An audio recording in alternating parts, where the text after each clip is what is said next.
आदिमानव ने खेती की शुरुआत लगभग 10,000 साल पहले की थी, जब मानव सभ्यता शिकारी और संग्रहकर्ता जीवन शैली से स्थायी निवास और खेती की ओर बढ़ी। इस परिवर्तन को कृषि क्रांति या नियोलिथिक क्रांति के नाम से जाना जाता है। आदिमानव का खेती करने का तरीका सरल और प्राकृतिक था। उन्होंने निम्नलिखित तरीकों से खेती की शुरुआत की। 1. बीज बोना।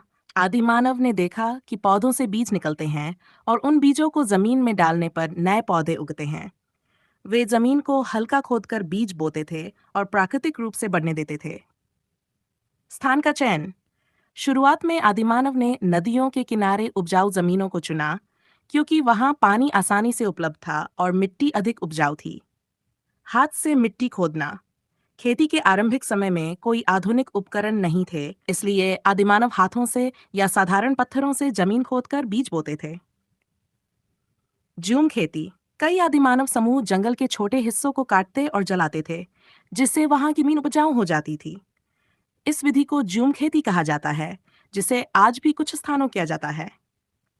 प्राकृतिक सिंचाई। आदिमानव पानी के लिए प्राकृतिक स्रोतों जैसे नदियों, झरनों और बारिश पर निर्भर रहते थे। वे फसलों को प्राकृतिक रूप से बढ़ने देते थे और विशेष सिंचाई तकनीकें विकसित नहीं की थीं। सेक्स, पशुपालन।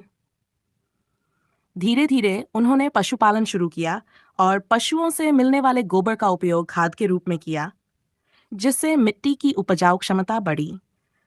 खेती की इन शुरुआती तकनीकों ने मानव सभ्यता को स्थायी जीवन शैली अपनाने में मदद की और धीरे धीरे तकनीकी विकास के साथ अधिक उन्नत खेती के तरीके विकसित हुए।